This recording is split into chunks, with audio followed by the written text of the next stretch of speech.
Hi. പിന്നെ എന്തൊക്കെയുണ്ട് വിശേഷം? അപ്പോൾ ഇന്നെന്താ പറയാൻ പോകണമെന്ന് വെച്ച് കഴിഞ്ഞാൽ ഈ 666, അതായത് 666 എന്ന് പറയുന്ന നമ്പർ നമ്മളെ ഒരു ആർ ആർ ആർ എന്ന് പറയുന്ന ഒരു സിനിമയും തമ്മിലുള്ള ബന്ധം നിങ്ങൾക്ക് വല്ലപ്പോഴും അങ്ങനെ തോന്നിയില്ല? ഈ 666 എന്ന് പറയുന്നത് തന്നെയാണ് ഈ വേറൊരു ഫോമിൽ അതിനെ മാറ്റിയതാണ് RRR എന്ന് പറയുന്നത് തോന്നില്ല? പക്ഷെ അത് ശരിയാണ്.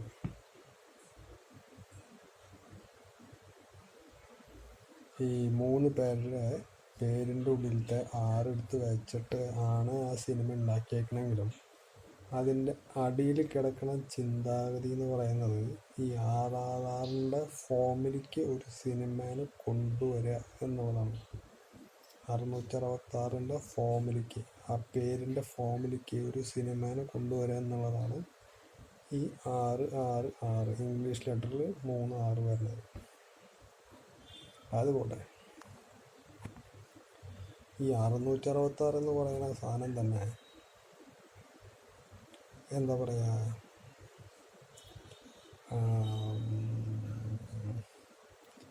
ഈ ബൈബിളിൽ എഴുതിയേക്കുന്ന 666ൻ്റെ പേരാണ് മൃഗത്തിൻ്റെ സംഖ്യ. മൃഗം.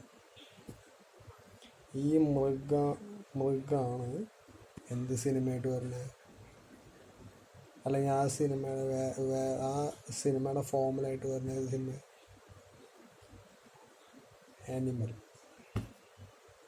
ആനിമൽ സിനിമ നിങ്ങൾ കണ്ടിട്ടുണ്ടോ? ഞാൻ കണ്ടിട്ടില്ല, കഥ കേട്ടു. ആ സിനിമയുടെ കഥ കേട്ടു. 10 മിനിറ്റ് 15 മിനിറ്റിൽ യൂട്യൂബിൽ എക്സ്പ്ലനേഷൻ തരില്ലേ സിനിമയുടെ, അതും ഞാൻ കുറച്ച് കണ്ടു. അപ്പോൾ ആ സിനിമയും എന്താണ്, ഈ RRRൻ്റെ വേറൊരു ഫോമാണ്. RRRലേക്ക് എത്തിക്കുകയാണ് ചെയ്യുന്നത് ഈ ആനിമൽ എന്ന് പറയുന്ന സിനിമ. സമൂഹത്തിന് ചിന്താഗതി, ആ തോട്ട് മനസ്സിലായ? പിന്നെ ഈ ഇല്ലൂമിനാറ്റി എന്ന് പറയുന്ന ഈ സംഭവം അത് കൊണ്ടുവന്ന് എത്തിക്കുന്നതും ഈ RRRലേക്കാണ്, 666ലേക്കാണ്. പിന്നെ ബീസ്റ്റ് എന്ന് പറയുന്ന സിനിമയിലെ പല രംഗങ്ങളും അതും ഇതിലേക്ക് തന്നെയാണ്. പുഷ്പ 1, 2 ഞാൻ കണ്ടിട്ടില്ല, കേട്ടിട്ടില്ല. ഞാനീ പറയുന്ന RRR, പുഷ്പ 1, മൈക്കിളപ്പൻ, ആനിമൽ, ബീസ്റ്റ്, ഈ സിനിമകളൊക്കെ കൊറോണയ്ക്ക് മുമ്പ് ചിന്തയിൽ വന്നിട്ടുള്ള സാധനങ്ങളാണ്. ഈ സിനിമകളൊക്കെ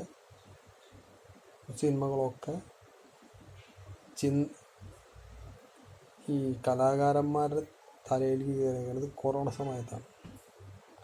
ഈ സിനിമകളൊക്കെ പിടിച്ചേക്കണത് കൊറോണ കഴിഞ്ഞിട്ടാണ്, അല്ലെങ്കിൽ കൊറോണ അവസാനിക്കാറാകുമ്പോൾ. ഇതൊക്കെയാണ് ഈ സിനിമകളുടെ പ്രത്യേകതകൾ. നിങ്ങൾ ഇല്ലുമിനാറ്റി എന്ന് പറയുമ്പോൾ നിങ്ങൾ വിചാരിക്കും അത് ഒരു സംഘടനയാണ്, അല്ലെങ്കിൽ അത് ദൈവത്തിനെതിരാണ്, അങ്ങനെയൊക്കെ നിങ്ങൾ വിചാരിക്കും. പക്ഷേ ഇല്ലുമിനാറ്റി എന്ന് പറയുന്നൊരു സാധനം തന്നെ ഇന്ന് നിലവിലില്ല.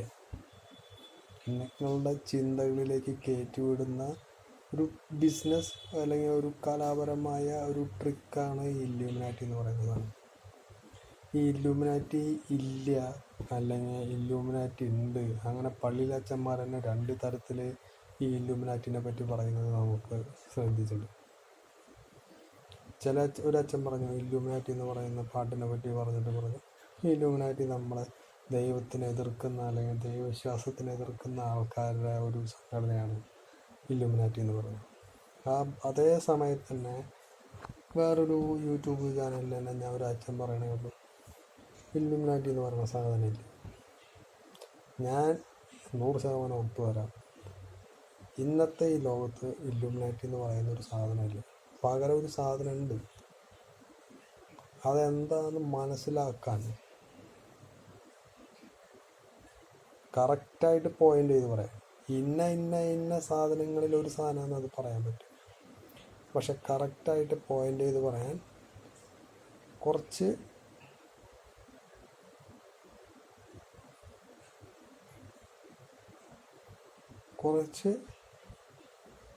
ദൈവ സാന്നിധ്യം, ദൈവത്തിൻ്റെ ചിന്താഗതി ഉള്ളിൽ വേണം. അല്ലെങ്കിൽ കുറച്ച് വിവരം എന്നാൽ മാത്രമേ എനിക്ക് അത്രയ്ക്ക് വിവരം, അത്ര ദൈവ സാന്നിധ്യം ഇല്ല.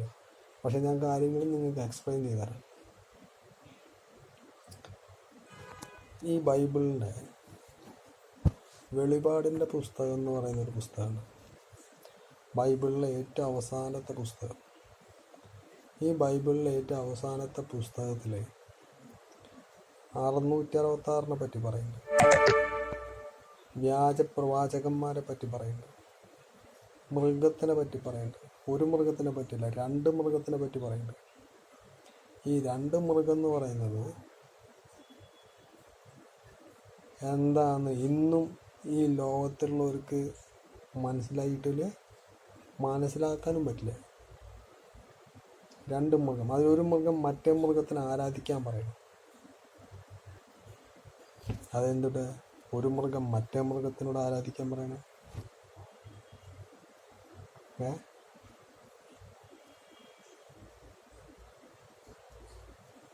പിന്നെ ഉണ്ടായില്ലേ വ്യാജപ്രവാചകൻ പറഞ്ഞു 666 പറഞ്ഞു. ചെകുത്താൻ്റെ സംഖ്യയാണ് 666. അതൊരു മനുഷ്യൻ്റെ നമ്പറാണ്. പിന്നെ മൃഗത്തിൻ്റെ സംഖ്യയാണ് 2 മൃഗം. ഒരു മൃഗം മറ്റേ മൃഗത്തിനോട് ആരാധിക്കാൻ പറയണം. പിന്നെയും കഴിഞ്ഞു വരുമ്പോഴാണ് പിന്നെ അതിൽ വരുന്നത് ഇടയനും കുഞ്ഞാടും ഈ ലോകം ഭരിക്കും. ഇതൊക്കെയാണ് വെളിപാടിൻ്റെ പുസ്തകത്തിലുള്ള കാര്യങ്ങൾ. അപ്പോൾ ഈ 666 എന്ന് പറയുന്ന സാധനം ഒരാൾക്കും പിടിച്ചാൽ കിട്ടില്ല. ഈ 666 എന്ന് പറയുന്ന സാധനം ഒരു മൃഗമാണ്, മൃഗത്തിൻ്റെ സംഖ്യയാണ്. അത് ചെകുത്താനാണെങ്കിൽ അതിനെ വകവരുത്താനാണ് രണ്ടാമത്തെ യേശുക്രിസ്തു വരുന്നത് ഈ ഭൂമിയിൽ.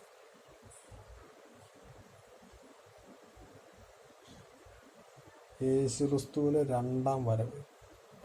നിങ്ങൾക്ക് ആൻറ്റി ക്രൈസ്റ്റിനെ അറിയാം, അന്ത്യക്രിസ്തുവിനെ അറിയാം. ഈ ആൻറ്റി ക്രൈസ്റ്റും അന്ത്യക്രിസ്തുവും 2 ആളാണെന്നാണ് പറയുന്നത്. ഞാനിത് ബൈബിൾ മുഴുവൻ വായിച്ചിട്ടുണ്ട്. പക്ഷെ എനിക്ക് എതിർ ക്രിസ്തു ഉള്ളത് ബൈബിളിൽ ഉണ്ടോ എനിക്ക് ഓർമ്മ കിട്ടില്ല. ഞാൻ ഒറ്റ പ്രാവശ്യം ബൈബിൾ ഫുള്ള് വായിച്ചിട്ടുണ്ട്. എതിർ ക്രിസ്തു ഉണ്ടോ അല്ലെങ്കിൽ അന്ത്യക്രിസ്തു ഉണ്ടോ ബൈബിളിൽ എഴുതിയിട്ടുണ്ട്. എവിടെ എന്തൊക്കെ എഴുതിയിട്ടുണ്ട്. അന്ത്യക്രിസ്തുവിനെ പറ്റിയിട്ട് എതിർ ക്രിസ്തുവിനെ പറ്റിയിട്ടൊക്കെ എഴുതിയിട്ടുണ്ട്.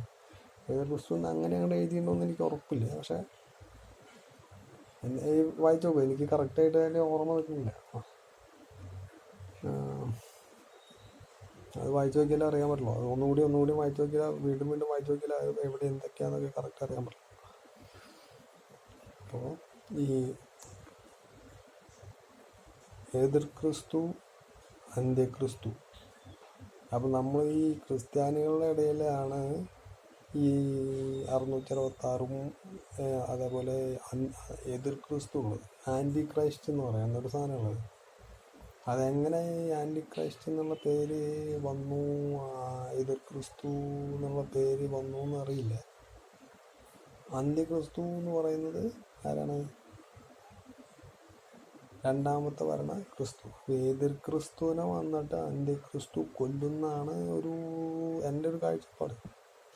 ഈ യൂട്യൂബ് ചാനലും ബൈബിളൊക്കെ വായിച്ച് അറിയുന്നത് അന്ത്യക്രിസ്തു വന്നിട്ട് എതിർ ക്രിസ്തുവിനെ കൊല്ലും. അതായത് എതിർ ക്രിസ്തു എന്ന് പറയുന്നത് ഈ 666 എന്നാണ് പറയണത്. വെപ്പ് എന്തുകൊണ്ട് 666 3618 ഒന്നും തയ്ക്കുന്നില്ല. പക്ഷെ ഇതേപോലെ തന്നെ മുസ്ലിങ്ങൾക്കുള്ളതാണ് എന്ത്? ദജ്ജാളും ഇമാം മഹദിയും. ദജ്ജാൾ എന്ന് പറയുന്നത് ഒറ്റക്കണ്ണനാണ്, ചട്ടുകാലനാണ് എന്നൊക്കെ പറയുന്നുണ്ട് ദജ്ജാൾ. ഇമാം മഹദി വലിയൊരു മനുഷ്യൻ, നല്ല മനുഷ്യൻ. അപ്പോൾ ഇമാം മഹദി വന്നിട്ട് ദജ്ജാളിനെ കൊല്ലും.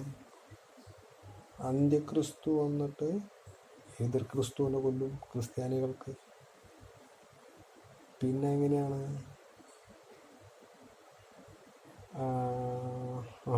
പിന്നെ ഇടയനും കുഞ്ഞാടും ചേർന്ന് ഈ ലോകം ഭരിക്കും. ഈ ലോകം ഭരിക്കുക എന്ന് പറഞ്ഞാൽ എന്താ എളുപ്പം? ഈ ഇടയനും കുഞ്ഞാടും ചേർന്നിട്ട് ലോകം ഭരിക്കുക. 1000 കൊല്ലം തടവിടും, 1000 കൊല്ലം പുറത്തിടും. എന്താ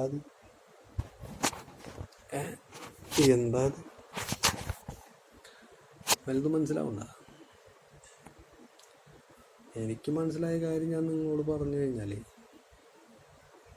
നിങ്ങൾ കുറച്ചൊന്ന് വയർക്കും, പുളിക്കും നിങ്ങൾക്ക് കുറച്ച്. മനസ്സിലായ? അതായത് നിങ്ങൾ പിടിച്ചോ, ഈ ലൂസിഫർ എന്ന് പറയുന്ന സിനിമയും കൂടി പിടിച്ചോ. ലൂസിഫറും പിടിച്ചോ. അതും ഈ 666 ഒരു കളിയാണ്. എന്തിനു ലൂസിഫർ? ജോൺ വിക്ക് പിടിച്ചോ, ബിഗ് ബി പിടിച്ചോ, ദൃശ്യം പിടിച്ചോ, മഹേഷിൻ്റെ പ്രതികാരം പിടിച്ചോ, ഇയ്യോബിൻ്റെ പുസ്തകം പിടിച്ചോ.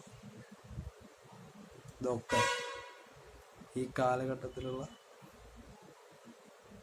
ലോകം ഭരിക്കണ ആൾ, അല്ലെങ്കിൽ എതിർ ക്രിസ്തു, അല്ലെങ്കിൽ അന്ത്യക്രിസ്തു, ഇതിലേതൊരു സംഭവത്തിൻ്റെ കളിയാണ് ഇതെല്ലാം. 100% ഞാൻ നിങ്ങൾക്കിത് ക്ലിയർ ചെയ്ത് തരാം. സംശയമുണ്ട?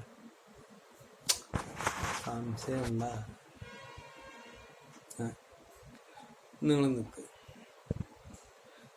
നിങ്ങൾക്കിപ്പോൾ എന്താ പറയുക,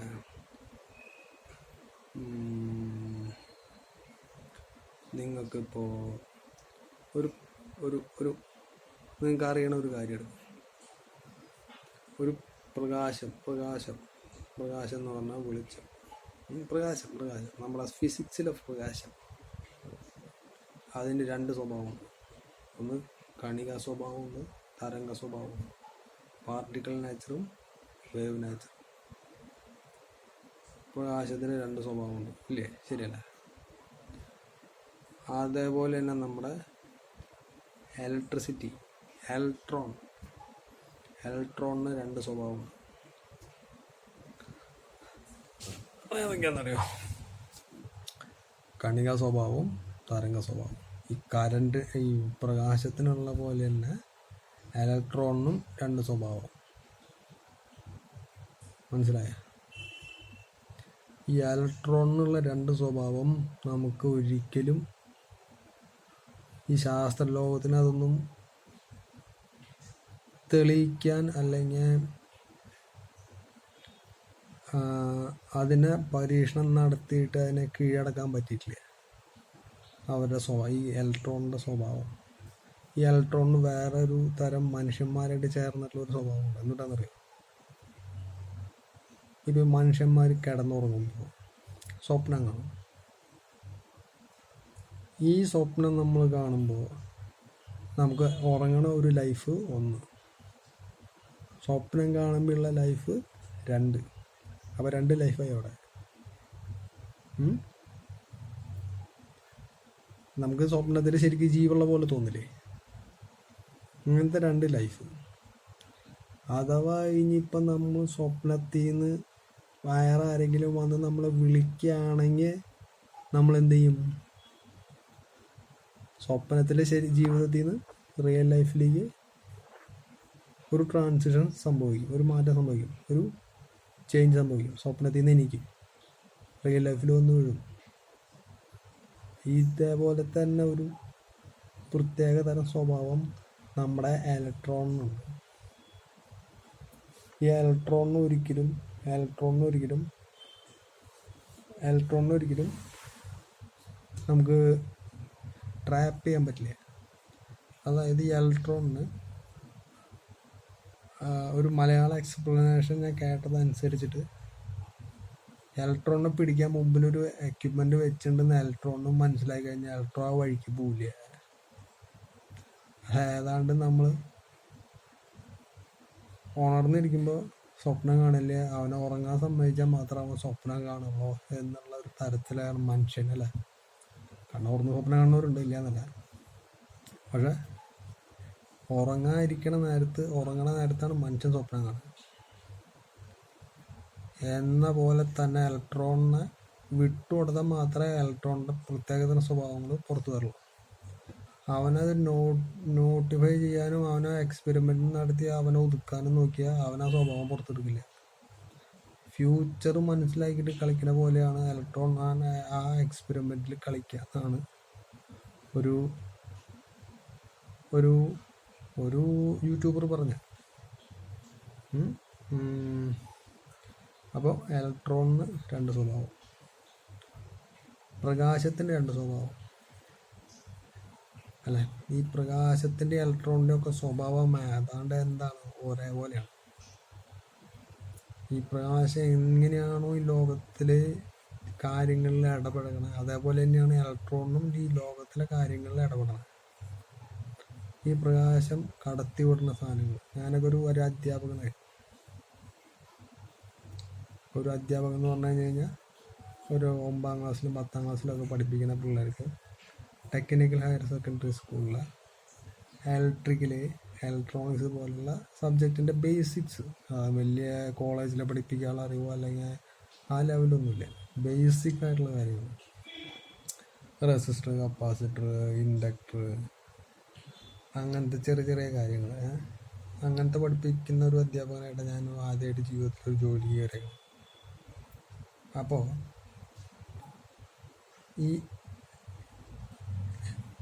പ്രകാശം, അതായത് ഫോട്ടോൺസ്, പ്രകാശം എങ്ങനെ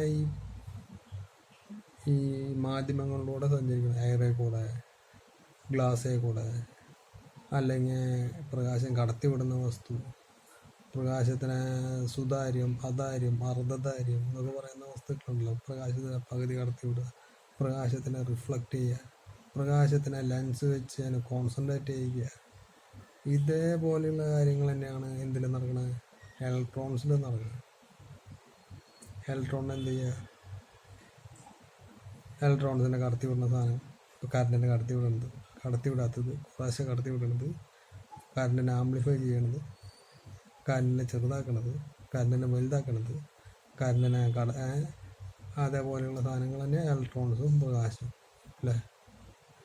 അത് തമ്മിൽ ഭയങ്കര സാമ്യമാണ്. ഈ ഇലക്ട്രോണും പ്രകാശവും തമ്മിൽ സാമ്യം എന്ന് പറഞ്ഞാൽ ശരിക്കും അറിയാൻ ആർക്കാ കൂടുതൽ വേഗത എന്ന് ചോദിച്ചാൽ തന്നെ ഈ ലോകത്തിൽ അറിയില്ല. കറണ്ടിൻ്റെ വേഗത ഇതുവരെ കണ്ടുപിടിച്ചിട്ടില്ല. ഞാൻ അറിയുന്ന ഒരു ഇത് വെച്ചിട്ട് ഒരു യൂട്യൂബ് ചാനലിലും കറണ്ടിൻ്റെ വേഗത, സ്പീഡ് എന്ന് പറയുന്നത് കണ്ടുപിടിച്ചിട്ടില്ല.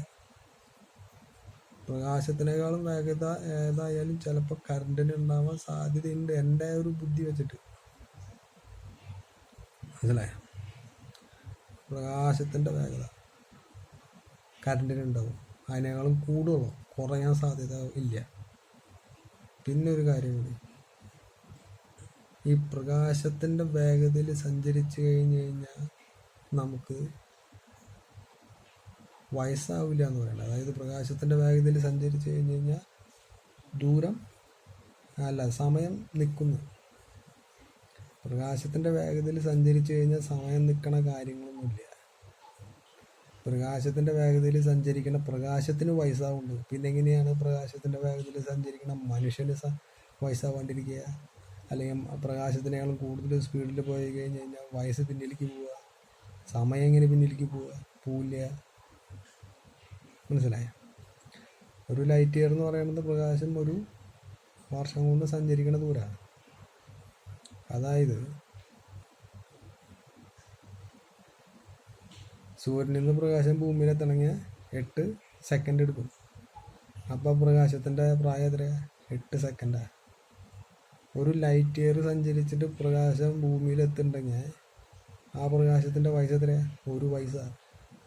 പ്രകാശത്തിൻ്റെ സ്പീഡിൽ സഞ്ചരിക്കുന്ന പ്രകാശത്തിന് വയസ്സാവുമെന്ന് വെച്ച് കഴിഞ്ഞാൽ പ്രകാശത്തിൻ്റെ സ്പീഡിൽ സഞ്ചരിക്കുന്ന എന്തിനും വയസ്സാവും. മനസ്സിലായ? അങ്ങനെ പറയാനുള്ള അറിവ് എനിക്കുള്ള.